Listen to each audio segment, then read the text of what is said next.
Director. Good morning, Sandy. Guest, huh? Yeah, guest. Now I see where all the modern technology goes. I haven't been in here in a while, but I see where it's going through now. Now, this is cheap stuff compared to what you work with. No, that's ancient up there. But it's expensive. That's good. It works. That's all counts. Yeah, as long as we get on the air. Well, we just have to keep it working. Yeah, sometimes that's a challenge, isn't it? Amen to that. Yeah. All right. Well, I've been wanting to have you on for a long time anyway, just for one reason, to talk about your 30 years of covering news around here and that kind of thing. But we're going to put that to use this morning for us, hopefully. I got to get that hot chocolate first. Okay. Well, fire up the hot chocolate there. Help your brain. Exactly. We're in position as Hometown Radio. We are what's called a commercial radio station, and that means that whatever we do, we have to sink or swim by making money at it. Mm-hmm. Unlike say an NPR radio station, which has some government funding, and they have listener support. Used to, it was all government funding and listener supported. Then the government funding got cut back some, so then they started having what they called, they don't call them sponsors, they call them underwriters, which is not a whole lot different from. Bottom line, it takes money to run a radio station. It sure does. But we are, even though the government says, okay, you can have a license to run the station and as you see fit, and if you can make a living at it, then great. If not, then it's your problem. They do have some requirements, though, and they do require a certain amount of public affairs programming. Mm-hmm.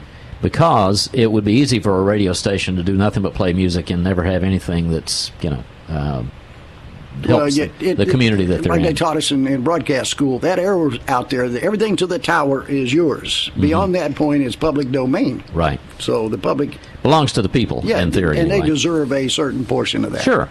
Absolutely. So, I think we go beyond the requirements by a long shot. Oh, yeah. Because we are committed to this community, and we also go beyond personal opinion. I mean, we can't help but have opinions. Every one of us have opinions about things that go on and about people that are involved in that kind of thing. But we really, really try to go beyond that and supply facts, supply perspective on what's going on, and that kind of thing. So that's sort of a background to what I wanted to talk about this morning. Because we're in a political climate right now locally, and not just locally, but worldwide. It's what used to be people would have opinions and they might spout off at home about it or to their friends or whatever. Now it becomes public because of Facebook and social media. And somebody says something that makes somebody else angry, and so they respond in kind, and it just, it's back and forth.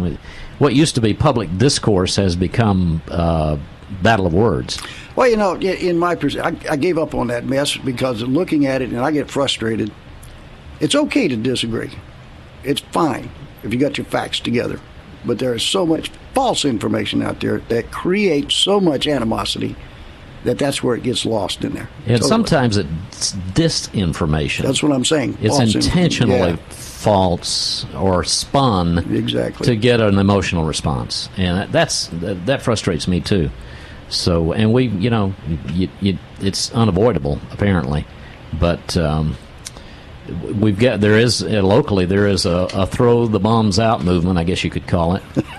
That's not new. It happens all the time. That's happened in this country all during its history. If you study any political history, you're going to find there's a throw the bombs out movement, and maybe they do throw the bombs out, and then at some point somebody comes along and throws those bombs out. Exactly. I mean, anyway, and also there's I've always thought there's too much looking to the government, whether it's local government, state government, national government, for the solution to everything. Mm-hmm. And when, especially in a small town, the solution is the people coming together and accomplishing something, not looking to a government entity to take care of it. And that's one of the problems we have here right now. There is a lot of that happening.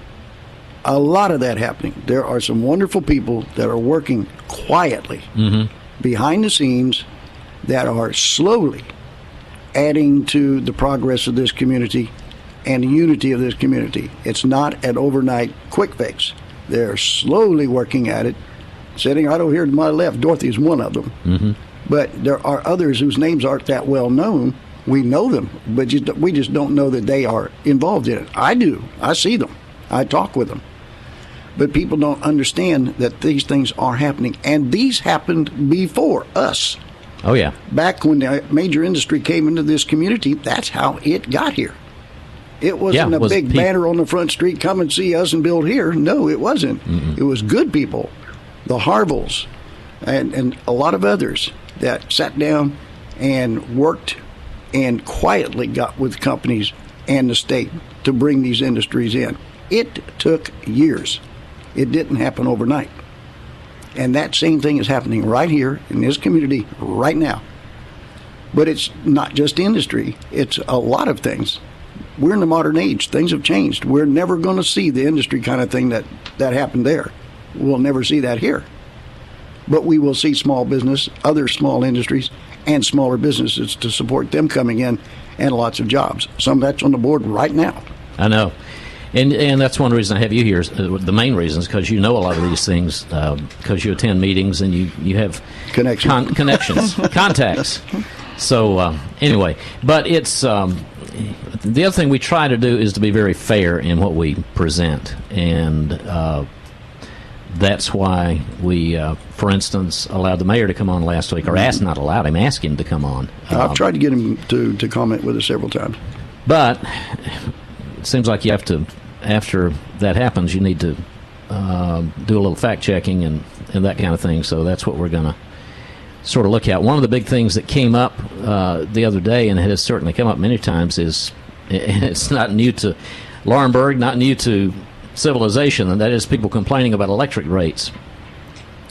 One would think, from comments that I've seen on Facebook, that our town charges an exorbitant amount for electricity, or that the only reason they charge what they charge is to pay for the new city hall, things like that. We're not really high on electric rate. No. In fact, I've got a chart here. I remembered when that came out. I heard the interview. The mayor was at the meeting when the city manager came up and had comparisons of different energy sources that actually sell power here in the county community. Laurinburg, in fact, is among the lower part of it, and we're right on par. We're below PD Electric. We're just above Duke, which sells electricity to the city, and naturally the city buys it wholesale, so they've got to, charge up a little bit. And this brings up a point, too. Years ago, the Kempa raised electric rates several times. The city absorbed that, didn't pass those on for years. I don't mean a couple times, I mean for years. Then it got to the point the city couldn't afford to do it anymore. So all of a sudden you had a higher electric rate that impacted it very highly. Then when the sale of Nekempa came about, rather than do that to the citizens again, they said, okay, let's do this gradually. Let's go what we think we might save from this. And if we can save more, we'll go ahead and reduce it again, rather than cut it like the mayor and others claimed that it was supposed to go down. I forget the exact amount, but it was a lot. And then have to turn around and jack it up again if, in fact, it didn't work that way, which luckily it worked out to where the city charged and then it was able to lower it somewhat. But a chart right here shows we're below Lumbria Electric, we're just above Duke, just barely, and well below Lumberton and PD Electric. So we're right in the middle. And question comes too. The mayor, I heard, was reading an email from a person that claimed her electric bill was high. Well, I think everybody's, with the months being as hot as it's been, your air conditioning is going to go crazy. And then you got peak times. A lot of people don't understand that. Peak times cost each and every one of us more for everything we use during those peak hours because it costs the electric companies more. They're maxed out. So how far do you reduce it? Do you give it free? Where is that cutoff point? And that's my question. And you have to, if you're a city government, you're required by the state government to maintain it a certain way. Certain levels, that's right. To not, you can't just give it away. They won't let you do that. Well, you probably could if you could afford it, but Think about what your taxes would be. But aren't they looking at how you spend your money, how you allocate funds, Yes. all of that? And you have to maintain the poles. You have to maintain the wire. You have to maintain the equipment at the generating point. Now they're building a substation to make sure that if the juice goes out again, we've got a backup, which right now they don't have. Right. So these are millions of dollars that have to be poured back. That has to be made. That's not given by anybody. It comes from your tax. But your tax wasn't raised in order to pay for that. You're paid for through the savings in various areas. Makes sense to me. And they have to, by law, maintain a certain savings account by a certain amount to be operated by general rules, 1 month operational expenses in case something happens. Yeah. And that's one thing. You don't really hear about city governments getting caught with being corrupt with money because the state doesn't let that happen. Well, they keep a close eye on things. Yeah, and if a city starts getting to the point where it even looks like things are not going well, the state can come over and take over the town government, right? Well, they send them letters warning them, giving you a chance. And then you have to reply and say what you've done, what you're doing. You send another letter to see what you've accomplished, and they come and check it. Mm-hmm. And if you don't, then yes, they can come in and take over. And of course, and they can raise your taxes when they do that too. Yeah, they can. And it's almost old news now because City Hall is well underway and is a done deal. But there was the accusation that rates were raised, that basically the electricity was paying for the new City Hall. No. The electric fund funds portions of that City Hall that is used by the electric department, such as your utility billing section and such as that. Each portion of city government that occupies and works in City Hall, that portion is paid for by that particular department. Mm-hmm. And that's the way that works. And naturally, that comes out of your tax bill. And part of City Hall. That's coming out anyway, regardless. Yeah, part of City Hall is used by the current City Hall is paid electrical. by the current City Hall the same way. Yeah. I mean, it's paid for, but the maintenance and that sort of thing is the same way. Right. All right, well, we need to take a break, and we'll come back and talk some more, so stay with us. It's your headquarters for custom framing, unique gifts, and art. It's Art by Design in downtown Laurinburg, the place for framing of photographs, artwork, needlework, memorabilia, in fact, anything frameable. Unique and one-of-a-kind gift and decorating ideas created by local artists and crafters. Locally crafted jewelry, beautiful ready-made photo frames in many styles and price ranges. All at Art by Design. On framing, you get 20% off if you select from their in-stock molding. Art by Design on Roper Street in historic downtown Laurinburg. It's the Buckle Up Tune Contest on Hometown Radio. A chance for you to help out with a public service campaign and maybe win $500 in the process. That's right. The winner of our contest will receive $500 by adding a tune to the lyrics of a jingle to promote seatbelt safety. Just go to the Facebook page of WLNC AM 1300 or WLNC 95.1 to see the lyrics to our Buckle Up jingle. You come up with a tune, then call our special phone line and sing your song. The contest and the Buckle Up campaign is made possible by a Scotland County citizen whose life was saved by a seatbelt, and they want to remind all of us to buckle up. Details of the contest are available on WLNC Facebook pages. You can also request them by email. The address is WLNC@WLNCradio.com. That's WLNC@WLNCradio.com. Or you can call us 276-1300. 95.1 FM.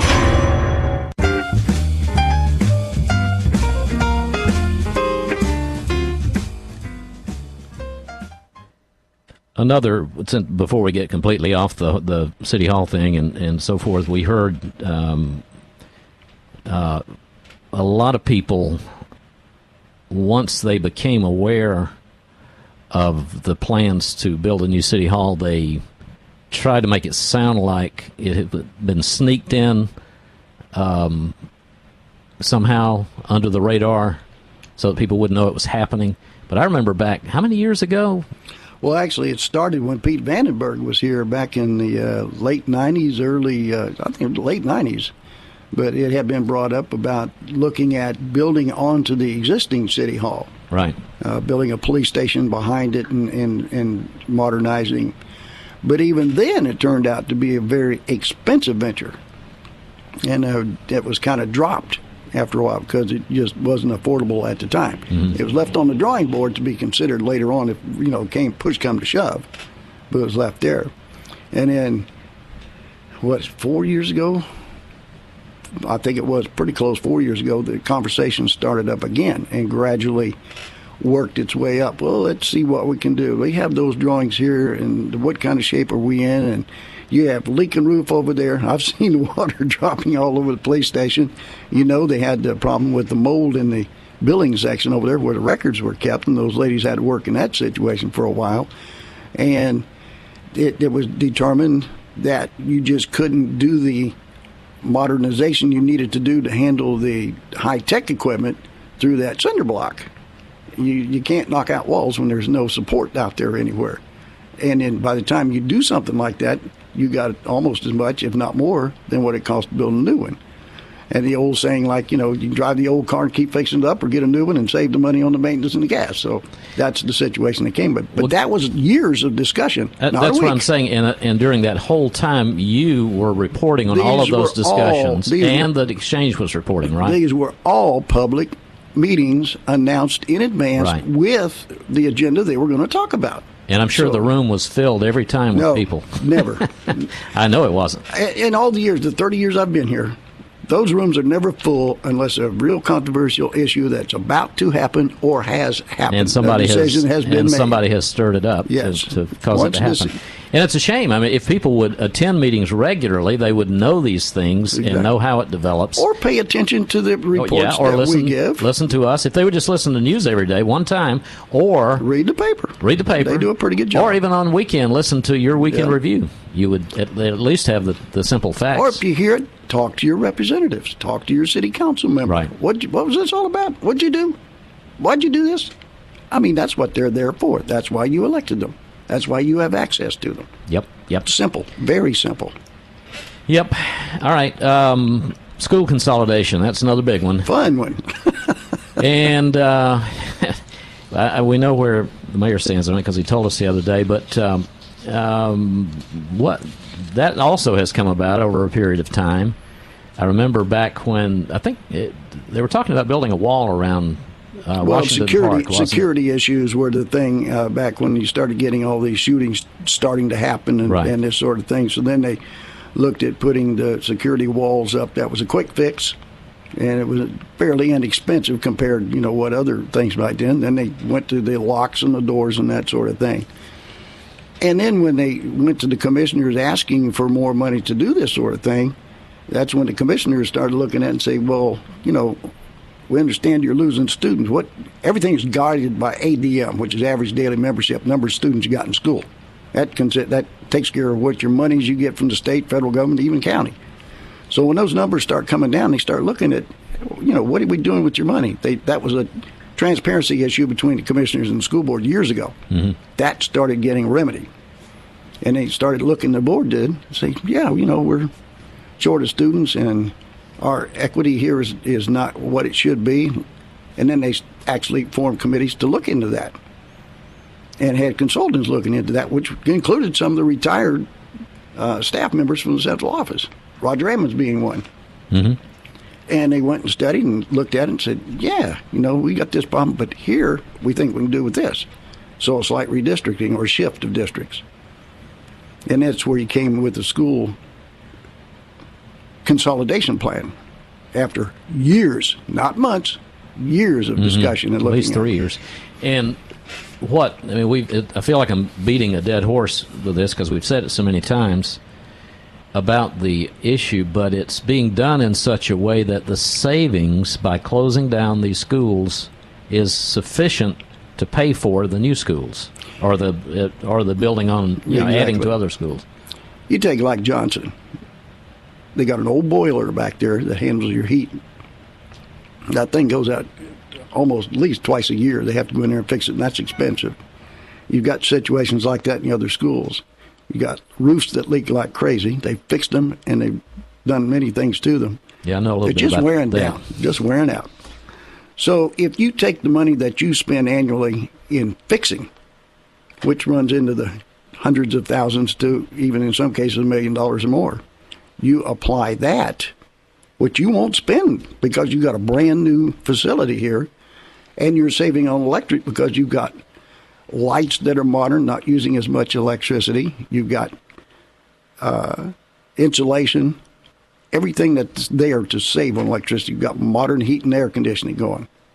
So your electric bill, you can probably talk about cutting in half. I haven't seen the actual figures, but I'm pretty close. Well, so you take all that and apply it. The school board is taking the allocations that the county gives them, $10 million a year in their current expense right now. So they take a portion of that they're already getting and pay for that new school and not lose a thing in the transition. Now, even with a new building, there's going to be some maintenance involved. Sure. Has that been figured in? Yeah, it has. They have an estimated annual maintenance figure in there, too. Okay. Sure have. So, and I guess there's insurance, so if there was some catastrophe that caused a big expense, it would be paid for. That's required in any kind of real estate action that you have or anything like they've got like that. Right. You have to have that. And, of course, everything goes back to taxes, and nobody likes taxes, but they are necessary if you're going to have a society that has a government that provides anything. And, again, beating a dead horse, but we have are we the smallest county land-wise? If not, we're close to it. Yeah, we are. All right, so there's a limited amount of property to be taxed. Called the tax base, yeah. Yeah, and it's even more limited by the fact that a big chunk of it is owned by the government, state and federal government. Your game lands and even up into Camp McCall. Mm-hmm. So none of that can be taxed, right? That's correct. So we have a very limited amount of land property that can be taxed. And that has a lot to do with, you've still got to provide the services, so, you got to charge more per acre or per $100 to be able to provide those same services, correct? Yeah, per $100 valuations as far as your property goes, and that's why they do a reevaluation every once in a while to make sure everything's still fair market price, and that could include a less value on your home, depending on your age and that sort of thing. And how it's kept up. And what the market is around it, and too. that brings up another point, because we've had recently somebody saying, well, I can only sell my house for this much, but the tax value is way up here. But how long has it been since they've been revalued? And that's underway it's like now. Once every 8 years, isn't it? Yeah, that's underway right now. So whatever values current property has was actually set several years ago. 7 years ago at least. Yeah. Okay. All right. Or reevaluated at that time. And so if the property has decreased in value since that time, it's, then that'll be reflected in the next valuation. Yeah. One would hope. I think we got a call. Terry just sent me a note here. No jobs being lost or have been lost in consolidation. That's correct. In fact, I checked with the superintendent again last night to make sure. Those jobs that, with the change in the schools and closing of Johnson and North and South Scotland, there's no jobs lost there. And I asked specifically about one principal position because you're losing one school and you got two principals. Well, actually, in fact, Sycamore Lane is going to have two principals because you're going to have two schools there. One a primary, which is K through 2, the other being elementary, which is 3 through 5. So, again, no job losses. Those teachers are going with the students because remember, just because you're moving schools, you still have that 20 student per class, and in some cases even 12 down in some grades. So those teachers are going with them. Well, will the number, let's take principals only. Will the number of principals in Scotland County be decreased because of when consolidation is complete? I think one retires, and that would be the only one. The others, like I said, you've got Sycamore Lane is going to have so two have principals. Two there, yeah. Okay, because I've heard it said that the principals may stay with the county, but they won't have the same job. Well, if the principal chooses to stay with the county or does whatever, even if they change jobs, they are still paid at principal salary, so they're not losing a thing. Right. That's by law. That's by contract. They have to be paid principal salary. If I'm a principal of Scotland High School today, and I go to Johnson Elementary as an assistant or a teacher, I'm going to be paid Scotland High School principal salary. That's state law. Yeah. So, no losses there. All right. What are we leaving out about consolidation? I'm glad you have to cover this stuff because I have no memory for it. I really don't. Well, like I say, your classroom sizes are not going to change. In fact, they're going to go down again. That's by state law. And if we hadn't consolidated like this and built those additional classrooms, we would be having to do that now or bringing in trailers because that law requiring those classroom sizes reduced further statewide, we would have had to have additional classroom space to be able to do that. Mm-hmm. Fortunately, we've already got it there with the new school plan and with the additions to Sycamore Lane and to Laurel Hill. All right, we're supposed to take one more break, so we will come back, and we don't have much time, but pay the bills, so my check we'll do a little bit. We'll be back. It's your headquarters for custom framing, unique gifts, and art. It's Art by Design in downtown Laurinburg, the place for framing of photographs, artwork, needlework, memorabilia, in fact, anything frameable. Unique and one-of-a-kind gift and decorating ideas created by local artists and crafters. Locally crafted jewelry, beautiful ready-made photo frames in many styles and price ranges. All at Art by Design. On framing, you get 20% off if you select from their in-stock molding. Art by Design on Roper Street in historic downtown Laurinburg. The Fighting Scots kick off the 2018 high school football season with a bang as they travel to Memorial Stadium in Charlotte this Saturday to take on powerhouse Butler High School. I'm Kenny Ford, voice of the Fighting Scots. Join me, the entire WLNC broadcast team, as we bring you pregame coverage beginning at 4, followed by exciting live play-by-play coverage at 5. Only on the Fighting Scots Sports Network. Every year, there are over 150,000 ATV and four-wheeler accidents in America. Know the golden rules of ATV safety. Be sure to wear a helmet while riding ATVs. Goggles and protective clothing are a plus for keeping riders safe. Always ride an ATV that is age appropriate. They come in all sizes. While ATVs are loads of fun, remember to supervise riders under 16 years old. Stick to the trails and not the road. Get trained and go ride. This safety tip is brought to you by the Scottish Pilot Club of Laurinburg. WLNC. Sandy, we don't really have time to answer this fully, but to respond to a caller's question, what we're talking about the game lands and so forth is that just means that there's less property to be able to be taxed, which reduces the amount of money that will come into the county. What you have to understand, there are people, and it's hard for a lot of folks, your taxes are based on your tax base. That includes the territory, your real estate, that includes your buildings, that includes equipment within industries. All that is your tax base. Put all that together, that is a sum amount of money. And ours is millions, whatever it is. It's less than it was when it was all the major industry was here. And that's what drove their taxes up somewhat to make up that difference and still drive those services. The game lands, that takes about a fourth of the county's real estate. Yeah, it's there for public use. It's a conservation measure. And if additional lands are given to the state or the federal government under the conservation or sold that basis, that takes more of that base away.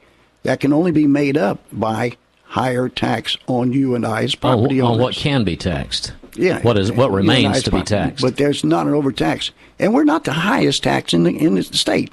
You can go online and check it out through the state websites and see. The county manager's office and the finance officer has got it there too, and I think it's on their website. On that same level, school financing, I've heard over and over again, we're spending too much, we spend millions more than anybody else.